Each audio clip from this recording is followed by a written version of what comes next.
up on Tech News today, we're going to get wireless iTunes syncing, maybe. Spray-on batteries, possibly. And drunken server shootings, for sure. Check it out. Netcasts you love. From people you trust. This is TWiT. Bandwidth for Tech News Today is provided by Cachefly at CACHEFLY.com.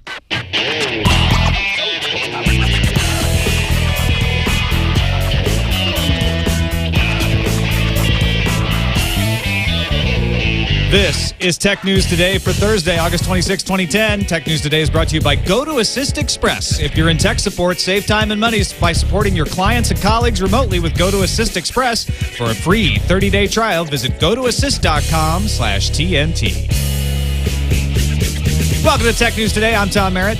I'm Dr. Kiki. Behind the boards, our excellent producer, Erik Lanigan. Hey, guys. How are you? Doing good. How are you? I'm good. We're looking forward to a day of tech news today, with Scott Johnson joining us as well. Hey, Scott. Hey. Oh, hey, it's good to be here. Good to see you both. I'm excited to both be here and join in on the fun. That's kind of the same thing, so I don't know why I'm saying it twice. But thanks for having me. I'm thrilled to be here to talk about some tech. If you don't know Scott Johnson, then you don't watch The Instance or The Film Sack or the Forced Forecast or The Current Geek or I always forget the gaming show. I want to say Game On, but what's the gaming show you do? The Final Score. Final Score. Yep. So, yeah, if they're not listening and watching those things, they ought to be, because you got nothing better to do, so do it. If you're not listening or watching those, then you haven't seen Scott till now. Nope. That's probably, but he's here now. Hello and welcome. RIM is extending an olive branch, according to Don Reisinger at CNET. Research in motion, of course, and in India, under the gun again for having encrypted emails, and India wants access to them. They gave them an August 31st deadline. Now, RIM says it wants to create a forum where their company and other mobile telephone companies could work with the Indian government to, quote, support the lawful access needs of law enforcement agencies while preserving the legitimate information security needs of corporations and other organizations in India. I think this is a good move. I mean, India's population is gigantic, which means it's probably a huge part of their international sales. So being able to work something out with India is really important. And if they're creating a forum that potentially, like they've said, we don't do specific deals. So maybe with this forum, they can start working something out that'll be a one-size-fits-all answer for countries across the board, so they don't have to change the way they do things every time somebody has a problem. And this has got to be annoying as hell for RIM, because they've had to go through this in so many different countries. They've gone through it in Russia, China, most recently Saudi Arabia, the United Arab Emirates, now India. Other countries are starting to make noises. And you got to figure, they're like, look, guys, we've gone through this in other countries, but every country has its little political dance that they make RIM go through. Well, Dr. Kiki, you said something interesting. You said the population of India is growing so exponentially. This seems like a huge nightmare to me, that if the government ever did come to RIM and say, look, we need the records of all of New Delhi, what a nightmare it is to not only produce the records, but then for the Indian government to go through it and trying to find out, whatever the heck it is. It seems like there's, security and obscurity in this case, because there's so many people using, potentially, using RIM services. It just seems crazy that you would want to comb through that for anything. Right. So there's got to be some kind of they've got to work something out. I mean, you're right. It would be such a load on RIM if they don't have some kind of a protocol where they say, okay, this is what we're going to give you and how much information we're going to give you, because this is what's easy for us. And then you have the work cut out for you. Give it in for the Indian government. Well, and that's the thing. They've worked this out before, right? They just got to go through it one more time. Next week is going to be the Apple announcement on September 1st, and the speculation is rampant right now. Is rampant the right word? I mean, a lion is rampant on an killing spree. Yeah. When you have, what is it when a lion is rampant on a coat of arms? Does that mean it's like up with its paws up or something? I'm not sure what it means in that context, but Apple is definitely the same way right now. They got their paws up. They're rampant on the coat of arms of technology. And there's some speculation going on that we might see social networking type features in iTunes next week. The sort of like sharing your playlists, sharing what you're listening to now, sort of a Last FM sort of approach. Not the actual songs, just the information about what you're listening to. But more exciting to me, wireless syncing between iOS devices and iTunes. Yes. This is what we want, what we're waiting for. It would make life so easy.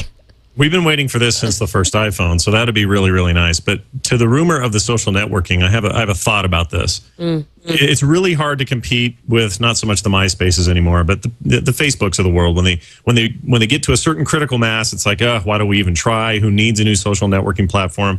And the only companies that can sort of get away with it would be somebody with an existing base of lots of users using something.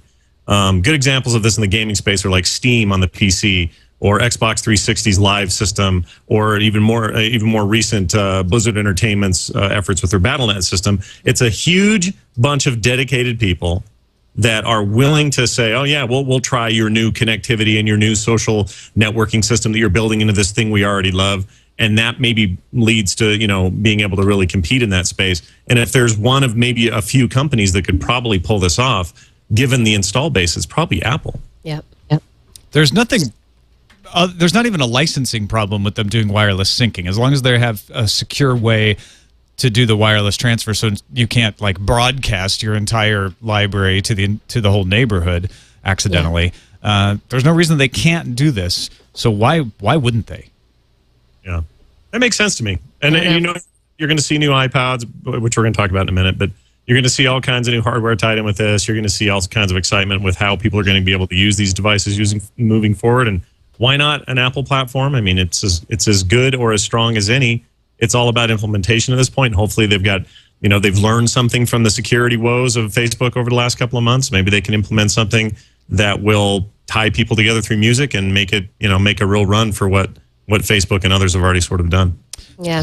This is all rumor though, so we'll know next week. Yeah, pretty clear we'll see some kind of iPod Touch announcement. There is a Chinese case manufacturer showing off cases for the new iPod Nano that makes it look more like the Shuffle, so that could be kind of interesting. So it's basically a little square case. No, iPod Nano. Oh, I see. Way up there. Yeah, Sorry, up there at the top. There Those little blue and pink square things would be the new iPod Nano. It'd be half the size of the current Nano, all screen. And totally the easiest thing to lose ever. Are you sure those aren't just new cases for the new iPod Shuffle? Possibly, yeah. My guess is those are for Shuffles. I mean, Apple already did this once, right? Where they totally yanked the rug out of the existing model of the Nano and totally changed it the next year and then turned around and changed it again the next year. Yeah. I can't see them doing that one more time like that. That seems, even for Apple, I know they like to refresh and iterate and all that, but that seems even weird for them. And people just forget about iPods these days when they're covering this stuff. Not when you have one, but when they're talking about it's almost like they get bored. If it's not about the iPad or the iPhone, forget it. But those iPods are still selling in large numbers. And the iPod Nano, if it came out as an all-screen 3 centimeter by centimeter screen, it'd be pretty slick. Yep, I think you're right. We're going to lose those things. They're going to fall out of stuff. They're going to break. That's what everyone said about the Shuffle, and they were right, but they still sold. They still sold. It just makes it easier to sell more. You lose it. Oh, I got to buy it again. Oops. The MPEG Licensing Association, they're the group responsible for the patent licensing of the MPEG video codec standards that are often used for H.264, have said they are going to make their product royalty-free forever. Whoa. Which is awesome. Earlier this year extended the limited moratorium on licensing fees until 2015. Today they said the period of the moratorium for the life of its AVC patent portfolio licensing effectively makes free-to-view H.264 encoded video royalty-free indefinitely. That free-to-view is important. If you're making some sort of machine or software, you're going to have to license the encoding standard. But if you're just putting up a video that's encoded in H.264, you don't have to pay royalties on it. Which is great. It just makes it that much easier, and it'll promote people making videos and using the standard that much longer, knowing that it's going to be free after 2015, which isn't that far away, really, when you think about it. It does take the wind out of the sails of Google with their WebM or VP8 codec, which was supposed to be a royalty-free replacement for H.264, so you wouldn't have any worries about it. What's interesting is they've stirred up enough mud that a few people doubt that VP8 is actually entirely unencumbered, that there might be some patent problems for VP8. So with H.264 coming in and saying, hey, you know exactly what the licensing situation is with us. If you're not Hulu or a Blu-ray disc, you get to use it for free. No worries. No worries. And then you're looking at WebM where they're like, yeah, we're totally free too for everyone. Totally license free. And people are like, I don't know. You might have something you missed. I'm going to go with H.264. Yeah, and the question of what they missed, it might be patent issues that are held by other companies, little process patents, parts of what make WebM what it is, that could come up and bite WebM in the butt at some point in the future. It's also an issue. It's also an issue of acceptance and install base, and there's already an enormous acceptance of H.264. This isn't a problem right now. Like, nobody's sitting around complaining, going, "Man, I wish we had a better free codec." It's fine. So the fact that they extend this just says, well, look, that thing we're already using and everybody's already happy with, and there's already tons of Blu-rays and DVDs and everything else based on this standard. We'll just keep going. Like, it's like MP3s. We're not going to mess with the system. Let's let them just last forever. And look how long MP3s lasted. It's crazy. I guess MPEG LA could change their mind down the road, right? Mm-hmm. They could change the moratorium back. At any point. That's the only risk, right? Yeah. Yeah. So could Google, though. You know what I'm saying? Like, yeah, that's true. Anybody could do whatever they want. But I don't know. I just think this is interesting maneuvering because we're basically talking about the ability for me and you and site creators and content deliverers to be able to continue to provide the video content without having to pay a bunch of money. And I don't see how that ever changes, because in the end, no one's going to stand for that. They'll come up with a third standard or a fourth standard that's free. And the minute they go free, somebody starts rattling their sabers that's going to cost money, we'll move on to something else. I mean, that space has to be license free for viewing. It just has to be. I do feel like this locks it up for H.264. Which is, nobody making a video camera is going to worry, right? Even though it says you got to do it for non-commercial purposes in the license, they're going to say, yeah, encode it to H.264. That one's clear what we can do and what we can't. Yep. Hulu's going to continue to go H.264. Blu-ray discs are going to be encoded in H.264. This looks like, unless something changes, we're going to be living in an H.264 world from now on. It's an H.264 world. We just live in it. It's also a world where travel and expense are two things that go hand in hand. And so we'd like to thank our sponsors, Go to Assist Express, for helping you save some time and money, making you look like a hero to your clients and colleagues. Here's how it works. You got to help somebody out, right? So you start your session, just one click. You send the person you're helping an instant email invitation. Doesn't matter if they have a PC or a Mac. Then you share your screen. You can see what's on theirs. They see yours. Or you share your screen. They can share theirs. So you can see the problem they're seeing. And it includes an integrated live chat so you can have a conversation while you're online. You diagnose the problem. You can tell what software is running, what operating system, all that stuff. You fix the problem. You're done. You didn't have to leave your desk. You didn't have to pick up a phone even. You didn't have to travel or do anything. Go to Assist is brought to you by Citrix, and all data exchanged during your session is completely secure. They use end-to-end 128-bit encryption. So try it out for free for 30 days. Go to Assist Express. Visit gotoassist.com/TNT. You don't have to pre-install software. Just try it out free for 30 days. See if you like it. Thanks to Go to Assist Express for their support. Google is giving real-time search its own page. Real-time search being that the thing that shows you Twitter and some other stuff. And some other stuff, not just Twitter. They do mostly. Yeah. Well, the interesting thing is that they're paying for the Twitter fire hose to be able. Google is actually paying. Well, yeah, they have to pay for that data to get all that stuff. But they also, let's see, if I put in Dr. Kiki in the new Google Real-Time page. It's Google. What is it? Google.com/realtime. Dr. Kiki Hurt, MD. There's another doctor. Posted on Facebook. We get a lot of Thursday on TWiT Live about Dr. Kiki's Science Hour. It's mostly Twitter stuff. I don't see any news stories here. Twitter. Let's see if I put in. Maybe you could put in marzipan. You think there are news stories about marzipan right now? The bear wife said, yes, actually. I've never been able to swing more than a bite of halva or marzipan for that very reason. I'm glad I know that. I'm sure you could set up a search on something topical like Obama or stem cells Oil spill. or with search terms. Now I get something from the Associated Press. Yeah. And you can probably use the Google include or disinclude certain terms. But it's the Associated Press Twitter feed.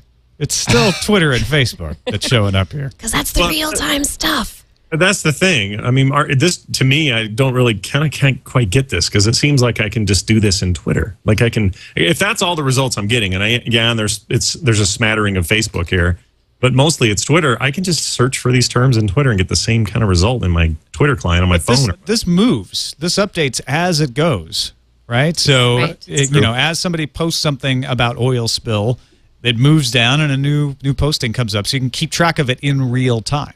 That's what's interesting.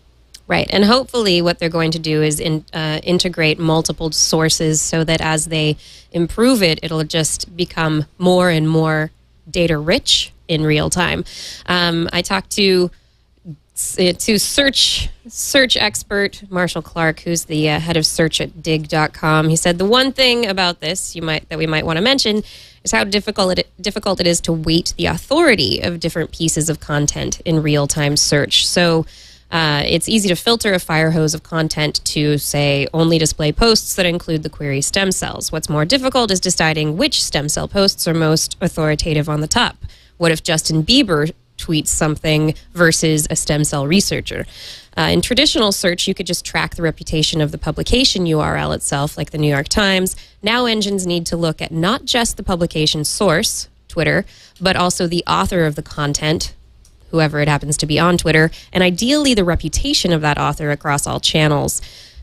So if it's somebody like Michael Stebbins at Science Blogs, Federation of American Scientists, White House Science Council, et cetera, assessing the reputation of the author's content across social media and other real-time channels is difficult, and few search engines are doing it well at this point, including Google. So what's really new here is the fact that before you would have this little section that said like latest results for oil spill, and it would move and update as they got new information from Twitter and Facebook. Now, in addition to that, you'll have a thing on the left side called updates that you'll be able to click on to go directly to the real-time search results, and you'll have that google.com/realtime if you just want to look at just real-time results. I don't know if it's going into the top level search or not. I don't see it in the top level navigation where you can get books, finance, all that stuff, but it is over there on the left side under the name updates. So I did a little non-scientific test here and searched for the word dude. Yeah. You would be shocked at the increase of the term dude right around the lunch hour. Like they show the little chart from, like here's today, August 26th, and it shows from midnight till however we are current. And right around noon, 11:30 noon, just starts to go crazy with the word dude. Yeah, I like that little chart, actually. It's pretty cool. You can the dude chart. Yeah, you can pick up some interesting trends that way. All right, let's move on to more Samsung Galaxy Tab news. A video preview came out in Korea. This time it shows the entire GUI of Android's of the upcoming Samsung Froyo tablet. If you haven't heard about it, it's an Android 2.2 tablet, WCDMA 3G, 802.11n Wi-Fi, 16:10 screen ratio. It's only 7 inches diagonal. And it has a front-facing camera dedicated to video calling. Video starts out kind of showing how it fits between the iPod Touch and the iPad. I feel like it's the Three Bears. And then when you start looking at it, it looks like it is a mini iPad. Yeah.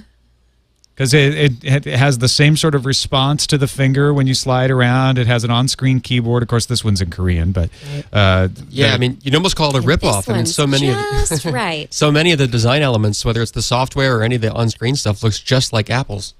Yeah, it's a really good-looking tablet, though. I mean, that's the thing. Because I watched it and I was like, yeah, it kind of looks like an iPad. All this stuff works like an iPad. Dials like an iPad. Touchscreen seems to work like an iPad. Okay, but it can make phone calls, which the iPad can't do. Cannot do. And it has a video element, which the iPad can do, but it has a front-facing camera, so you can make video calls, which the iPad can't do. So, everybody's very excited about the Samsung Galaxy Tab. And we'll try to, especially in Korea. Yeah, where they're going to get it first. Yes, of course. All right, a new Government Accountability Office study looked at the wireless industry since 2000 and found a couple things. One won't surprise you. Consolidation amongst wireless carriers has increased severely. However, the usage of wireless services has increased, cutting cell phone bills by 50% in the last 10 years. Which is huge. That's amazing. So as it has become more difficult for small and regional carriers to be competitive, prices dropped. 2008 prices were only half of what they had been in 1999. Now, that doesn't mean they aren't going back up, but, we did hear about the $40 Virgin Mobile plan that's supposed to be coming any day now. That's a drop in price from a different carrier, obviously. And we've had these everything plans, right? They've gotten cheaper as they've gotten to be more and more carriers. The service areas have gotten bigger. I wonder what's going to happen though in the next 10 years when we're more people are going to be using data in a heavier and heavier manner, and that's going to become a more significant part of the phone, quote unquote phone bill. I wonder where the dip bottoms out. Yeah. So it's one thing to say 1999 versus 2008, it's 50% less. 1999 cell phone bills were rather expensive because cell phones were rare. They were luxury items still for the most part.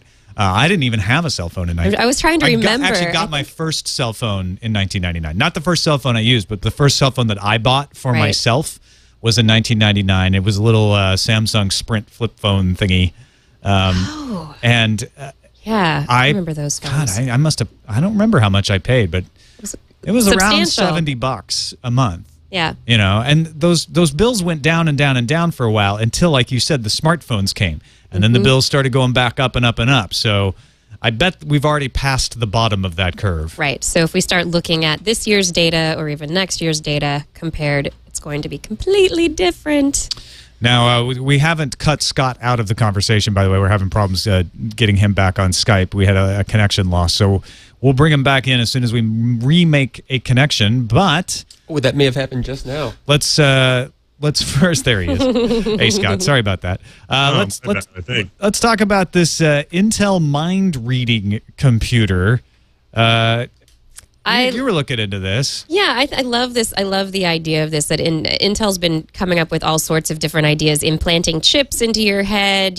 How are you going to control the devices of the future? And so this new idea that they're working on is how to control your computer with your mind alone. The problem with it so far is this. They've done some testing, seems to work. They can compare between words, differentiate between words like screwdriver, house, and barn, and tell the electrical activity that's happening in the brain that differentiates each word. But they're using magnetic resonance scanners, which aren't little things. So they're not something you can plug into your USB port. No. To put it very, very bluntly, yes. No, you don't have a USB fMRI. USB fMRI. That's going to be awesome.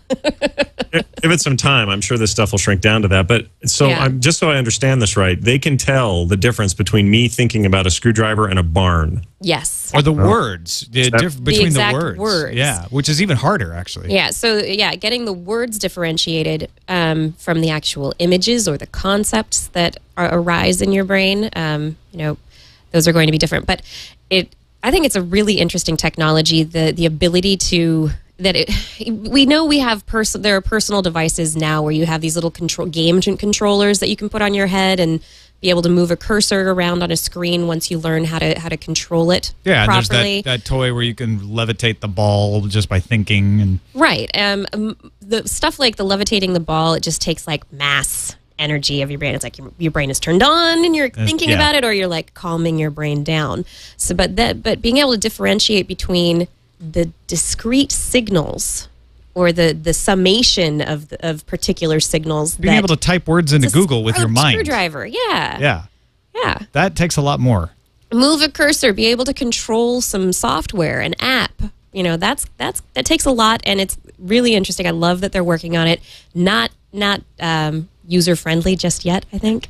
This is one of those things that's going to come along when I'm really old And I'll be like, why can't you kids use a mouse? I can't make this mind control Intel crap work. Just give me a mouse. And a book with paper. Oh, Grandpa. And a newspaper while you're at it. Yeah.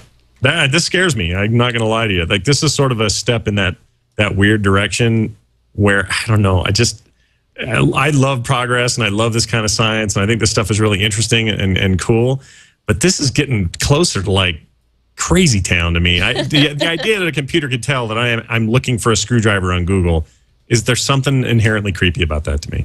I much prefer this to actually implanting something in my brain. So if it, something like that's a little less invasive. True. I suppose so. That's true. It's always a cheap thing when you have to implant something in your brain. Just read my brain. Just read my mind. It's a lot more elegant. Yeah.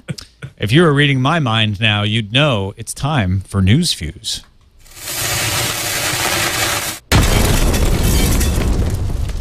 iPhone users rejoice! You can now stream movies from Netflix to your extraordinarily tiny screen. The long-awaited iPhone Netflix app launched today. Users can access their instant queue or browse the Netflix catalog and watch instantly. If I had an iPhone, I would be excited. I'm trying to get mine out. But I don't. You're reaching for it. Hey, it's right there. Android users, you still have to wait. How do you feel about it, Tom? Did you have chance to play with it and mess with it? Yes, it is. It works great. It's very tiny. Yeah, I don't like tiny screen, and it's only streaming, not downloading. So, moving on, Adobe updated their online version of Photoshop, known as Photoshop Express. As of Wednesday, you no longer need an account on Photoshop.com to use the online editor. Other tweaks aim to make the online experience more like a desktop experience of Photoshop elements. In a presentation at Stanford's Hot Chips conference, hey, Hot Chips, ARM discussed making chips for the server market. The upcoming architecture is codenamed Eagle. One feature of the architecture is virtualization, which could lead to allowing customers to choose which operating system they want on their mobile phone. Would you like your Droid 5 with Android, Migo, or WebOS, sir? I'll have to think about that. Yeah, I know. Elliptic Labs is set to debut touchless gesture user interface technology that uses ultrasound to recognize the motion of the user's hands. This is exciting. What do they call it? They call the tech Mime sign. Mime sign? Mime sign. Yeah, mime sign.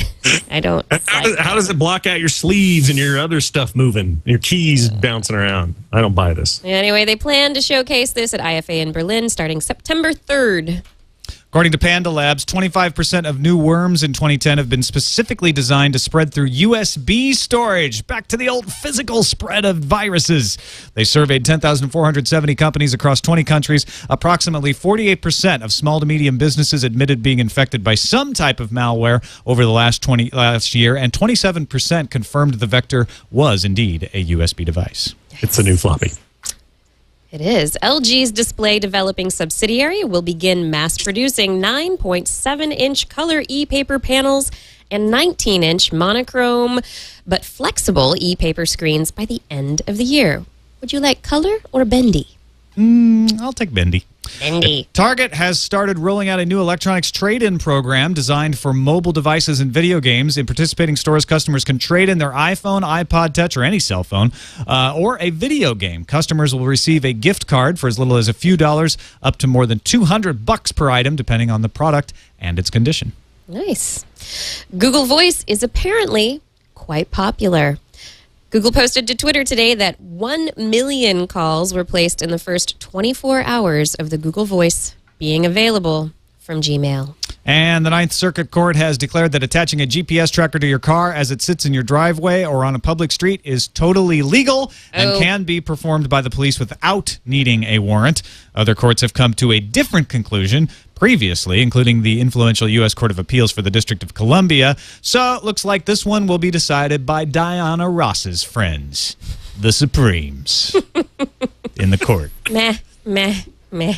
Meh. Hey, don't forget, we're going to Dragon Con, folks. On September 4th, we will be doing our meetup from 6 to 8 p.m. If you would like to attend, send an RSVP to lisa@twit.tv so we can get a kind of a handle on how many folks are going to arrive. But it's at the Sundial Restaurant. You don't have to be part of Dragon Con to arrive.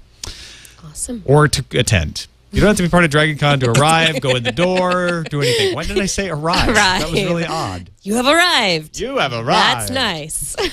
A drunken mortgage worker at Ran Life Home Loans. You know Ran Life Home Loans, right? It's in Salt Lake City, Scott. Of course, yes. They're a huge household name. Or actually, I've never heard of them before.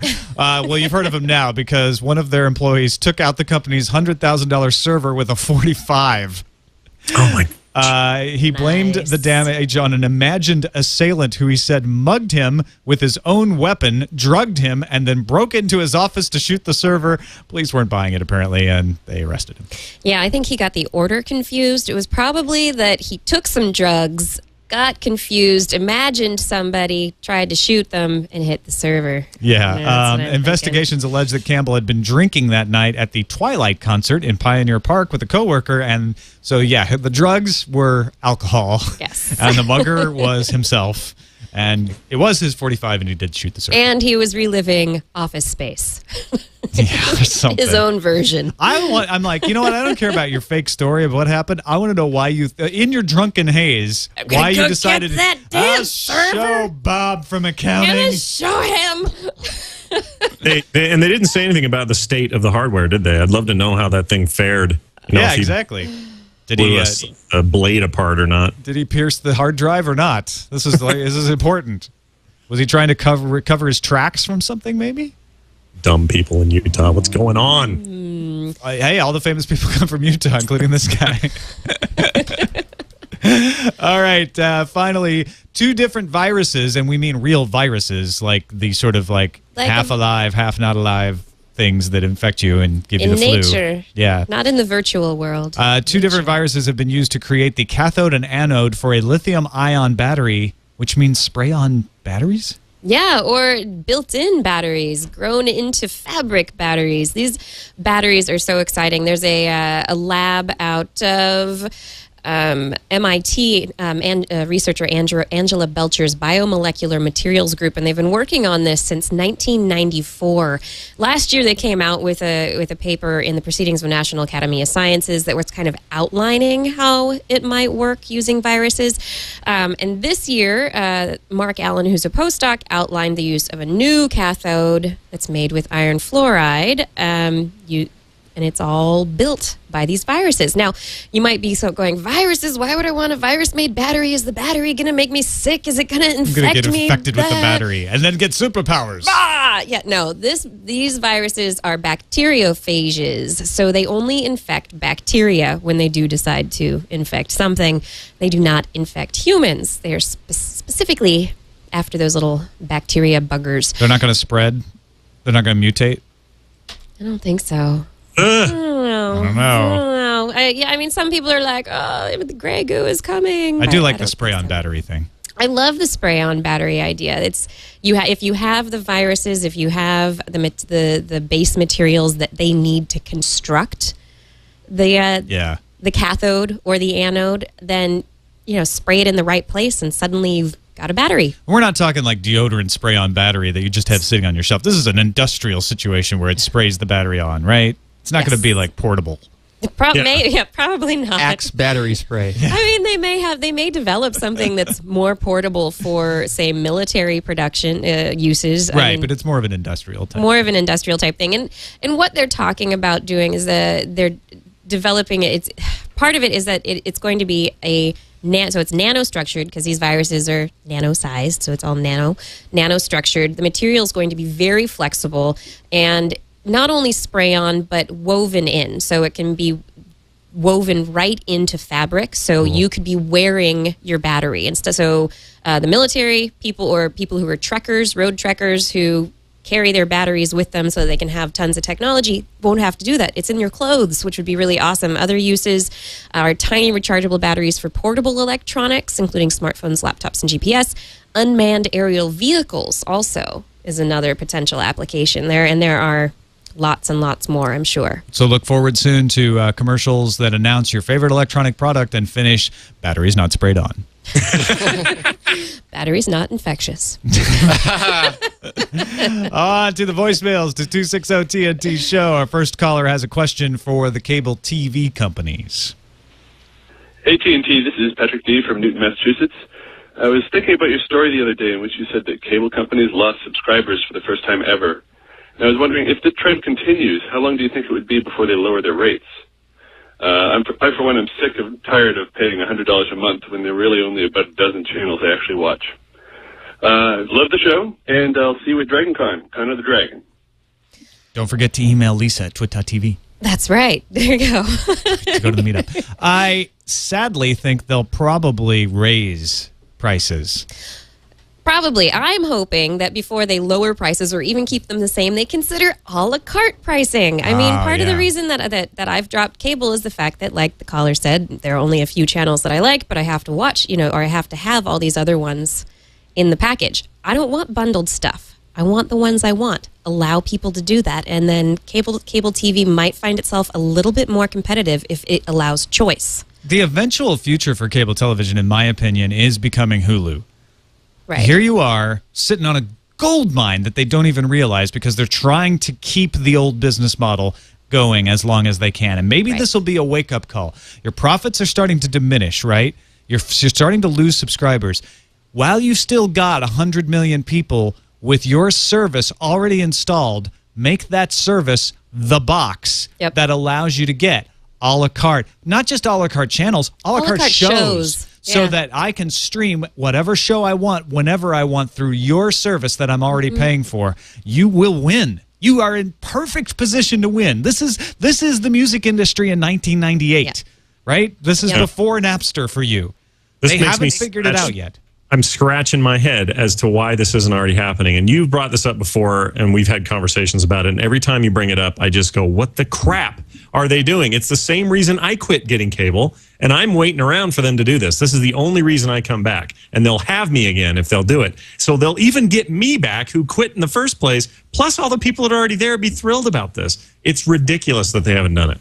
Yeah, and there is somebody in the chat room who's saying this. Fair, you're saying FCC regulations prevent it. I don't think they do. I think it's licensing agreements with the networks, not FCC regulations. So if you could get the licensing figured out, and that's a tall order, believe me, I understand that, you could, in fact, provide Netflix-type streaming where you've got apps on phones, apps on your desktop, allow you to get every show you want wherever you go. You have the technology. You have the infrastructure. You can do this. You can do it. It's going to be hard, but you could do it. I'm going to start a little cheering section for the cable industry. Not only that, Tom, not only can they do it, they have to do it. Like, that is the future of things. So they either do it now or don't win. In the end, you end up losing to some startup who's not stupid and old like you. That's how it's going to go. And all those like you. Cable, how often I hear that. I'm just thinking all the cable networks, well, not the providers, but the, say, HBO or Showtime, they don't necessarily have to be part of cable. They can they can kill cable. They can spin off and do their own thing or join up with another group online. I mean, there's no reason for them to stick around. And once their contracts are up. That's why the cable company needs to figure this out fast before all those networks realize that. Bam! Yeah. And our other voicemail today comes from someone who has a tip for life, really, and also for femtocells. Hey, TNT crew. I was listening to an episode from a few days ago when you covered a story that Sprint's now giving away their femtocells for free, and then you said AT&T and Verizon charge for them. It's true that AT&T and Verizon do charge for them, but recently when my father switched a bunch of accounts to AT&T, he went to them and said, hey, if you want our accounts, you'll give everybody free femtocells. And they did. So it's not a matter of they're charging for it. It's a matter of you got to ask for it to get it. Keep up the good work. Adam from Maryland. Words to live by. That's right. Got to ask for it to get it. You ain't never going to get it if you don't ask for it. Never going to get it, never going to get it. Also, it helps to have a lot of accounts and a lot of leverage. Individuals may not have as good a luck. Maybe. On to the emails to TNT at twit.tv. Our first one is a quick email from Patrick Beja, who'll be on the show again soon. wanted to make us aware of what's going on with French mobile operator Orange. They bought a music service called Deezer about a month ago, and they're getting ready to launch a €10 a month subscription for unlimited music streaming. Patrick says the problem, Orange's data plans are limited to 1 gig a month, and the service is, of course, exempt from that limit. The result is that Orange is basically preventing any other music service from using their network properly, as they would surely run into bandwidth issues. They'd run into that cap. They've also come out very openly against net neutrality in general, so it's not like they're trying to disguise what they're doing. This is merely a first blow. Patrick says, this seems abusive and unacceptable to me, and I feel it's our role as tech reporters to explain the dangers of these kinds of deals to the public, and the government should absolutely step in. So he's got a link that we'll have in the show notes to a French version of the story, Read Write Web. I could not find a English version, but this is one of the more bold examples I've heard of someone saying, yep, we're going to have a gig limit, and we're going to have a service that goes well over that limit, but we're going to make it free if you subscribe to us. And if you try to use that service on somebody else, you're going to run up against the limit. For it. Yeah. Well, in a way, this is good, because this will bring a lot of attention to an example of how this can be abused, right? I mean, finally, we have something we can point to that's very black and white. It's a really weird kind of bait and switchy kind of thing happening right there, and it would be pretty easy to quantify that and explain it to the public and get a little more outrage about these kinds of practices. It won't make any difference in the United States, because they'll say, well, that's France. But yeah, I mean, at least we have a concrete example. You're absolutely right. We got an email from Barry talking about video games. I guess he's talking about something came up yesterday, and I'm a little behind, so I missed it. But he said, for the sake of discussion, I want to take the other side on the Medal of Honor question. If I understand correctly, I have the option of playing as a member of the Taliban and hunting and killing American troops at the same time and place where it is actually happening. And this is okay because of EA's commitment to artistic expression. My question is, how far are you willing to extend this rationalization? EA has had all the great face mapping software for the Madden games. Why not create likenesses of actual American troops, name tags and ID and all? That would really bring the cost of war home to gamers. Or would it, is his question. How about adding Al-Qaeda, even bin Laden, as playable characters? In the end, you have no choice but to let the market decide, but it seems kind of facile just to write off legitimate concerns about appropriateness with the old, quote, just don't buy the game, unquote. He makes a pretty good point. And I tried to, before we got to this whole thing, or we talked about pre-show, I was trying to think about how this would actually go. And there's actually a game, another game that's totally unrelated to all of this, that is under a lot of heat and may not come out at all. I think it actually did get canceled. That was 3 Days in Fallujah. Yeah, we mentioned that yesterday, right? And they just backed off from distributing it. Right, so they're not going to do that at all, and they're doing that because of pressure about how appropriate or inappropriate it is, and you can kind of see why they would feel that way. But in the end, it's still about what you're willing to pay for, and if people are willing to pay for the game and it sells, then it sells. And if you don't want to buy it or you don't want to play it, and enough people are like you, then they won't. It still doesn't mean you shouldn't talk about it and have a conversation about it, which I think is what you were doing yesterday. Yeah, and I think Barry's raising a good point here, which is, where is the line? What I hope you're not doing, Barry, is saying, because I can take the line to this logical extreme, that means I shouldn't do it at all, right? Because that's just a logical fallacy. But I think it's fair to say, like, hey, if we put actual dead troops' faces in a video game, no one would want to play this game. Well, right. I should never say there's always somebody. Yeah. But the large majority of us would probably say that's going too far, that's insensitive. And so that point taken, like, where is the line? Where is that point where it's gone too far? It's going to be different for different people. If you have a family member who fell in service, you're going to feel a lot differently about this than someone who hasn't. And that's important to consider. Too far in my mother-in-law's mind is Halo, so it's completely subjective, and it depends on who you are. But he makes a good point about their not just writing it off simply because it's easy to say, well, just don't buy it. I kind of agree with what he's saying, but ultimately we are the ones that choose whether this game succeeds or even hits the market with our pocketbooks, and so I don't think that can be ignored either. Yeah, I still fall on the don't buy it, and if enough of us don't buy it or enough of us do buy it, that will decide how acceptable it is. Yep. Agreed. And Dr. Mom writes in to the TNT team, it's not just PayPal accounts that are being hit. This is in regards to iTunes charges, or possibly iTunes charges. I just got a call from my bank stating that there were multiple out-of-the-country charges on the credit card I have linked to my iTunes account. Fortunately, they've voided all the charges, so it's not costing me anything, but I know that I didn't fall for any phishing schemes since I never open those kinds of emails or click on the links in emails. When I talked to the person at the bank, they said that they are getting hundreds of these bogus charges coming through in the past few days. Something is going on, and it's got to be with iTunes. I'm willing to admit there's something more going on here that meets the eye. It's not just a phishing scam. So we'll... thanks for all the folks who have sent us. We haven't read every single anecdote here, but thanks for sending us the anecdotes. And I wanted to read Dr. Mom's, not just because she's a beloved member of the chat room, but also because it's the first one we've gotten that said, hey, I don't have PayPal. I just had a credit card. A credit card. So, these things do happen regularly on iTunes because there are so many ways of getting a hold of credentialed information one way or another, even if you're being careful. But it does seem like it's possible there's something more going on here.